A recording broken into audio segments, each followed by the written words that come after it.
All right, we're back, guys. Another test for Australasian SXS. Today we have the 2023 Polaris Ranger Diesel. This is the all-new model. It's got the same Kubota engine that we've been testing for a few years, but with refinements to the front-end drive system. So that's going to be cool to test that and see how much of an improvement it's made over previous models. But before we get into a bunch of cattle work, and we've got a whole bunch of tests set up for this vehicle, let's just run through some specifications as to what's in it, what makes up the Polaris Ranger Diesel, and go from there. The 2023 Ranger Diesel has received a bunch of upgrades over the 2022 model, including an upgraded drive shaft, upsized engine mounts, stronger driveline and a stronger chassis, all in an effort to make it stronger and more reliable. The rest of the Ranger Diesel runs all the same gear that we've seen on the previous model, like grease nipples, a heavy-duty sway bar, sealed suspension bushings and ball joints, a sealed drive shaft spline and a handbrake. It's still running the 898cc 3-cylinder Kubota diesel engine, which pumps out nearly 25 horsepower. It has the same transmission as it always has, and of course Polaris' signature on-demand true all-wheel drive and their VersaTrack turf mode. It hangs onto those 12-inch steel rims, which they stick a set of 27-inch tyres on, which are plenty big enough. Unlike early models, the Ranger HD now has a handbrake. It can take 435 kilos in the tub and weighs just over 700 kilos. It carries 43.5 litres of fuel, which is loads, and can run 3 across the new bench seat. Ground clearance is pretty good at 33 centimetres too. It has all the regular stuff like electronic power steering and the standard Polaris Ranger HD instrument cluster. And in Australia, you get that lock and ride system on the back. So you can get all this in the HD diesel from around $32,000. As you can see, the Polaris Ranger Diesel is pretty much ready to work in stock trim. So enough of the boring stuff, let's get into some testing.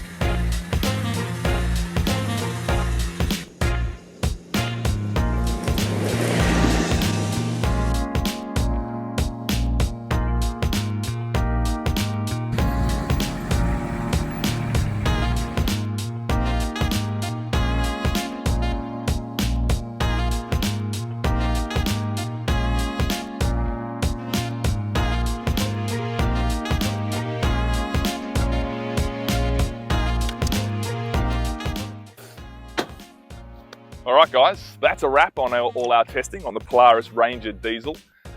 We've had a ball, we've done everything from cattle work to fencing to fixing other bits and pieces on the farm. We've done a bit of mustering, and it's an excellent machine. It's been fun hopping in a diesel. We've been doing a lot of testing in a lot of the petrol model side-by-sides from a bunch of brands. So it's been good to get in a diesel and get the difference between a diesel and a petrol.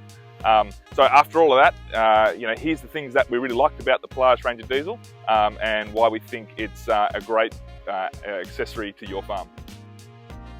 Picking between the diesel and petrol Ranger is a tough decision. There are pros and cons to both machines.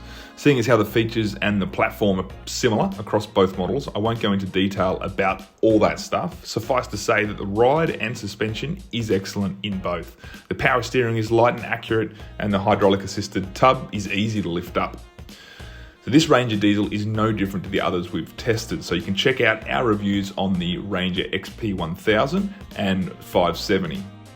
So I thought I'd focus for this test on the diesel factor versus the petrol factor, and of course the stronger, more reliable drive shaft and chassis that are new for 2023.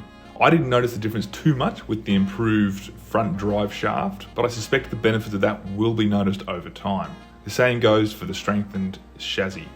We bashed in some decent rocks and dragged a few heavy loads through the scrub with no damage to the chassis and no major wear on the drive shaft. But like the drive shaft, these upgrades will be more noticeable over time.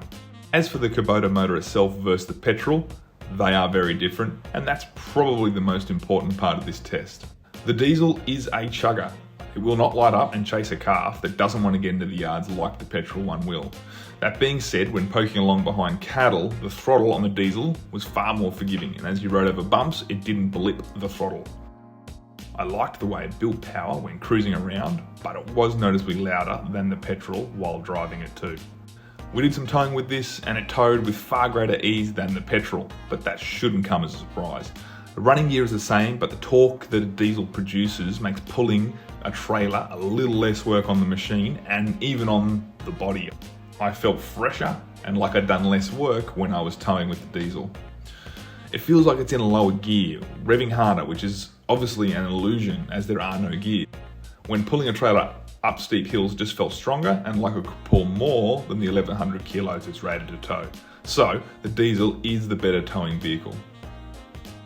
As for kilometers per tank, it was hard to get an accurate reading because we don't refuel at a meter Bowser. But the 43.5 litre tank gave us what felt like 20 to 30% more fuel range. Again, this is hard to measure as no 2 days of work are the same, but we'd expect a diesel to do better anyway. So there you go. The diesel is still a chugger and the better towing option, and probably the better machine if you want to poke along behind cattle, providing you can put up with the slightly louder in-cab noise. If you're used to scooting around your farm from one side to the other, fixing fences, getting odd jobs done, chasing livestock through the scrub, where you once needed the agility and response of a quad or a dirt bike, then the petrol-powered Ranger XP1000 would be the better choice for you. We hope you liked our quick Polaris Ranger Diesel test. To check out our petrol Polaris Ranger XP1000 test, go to our website or visit our YouTube channel.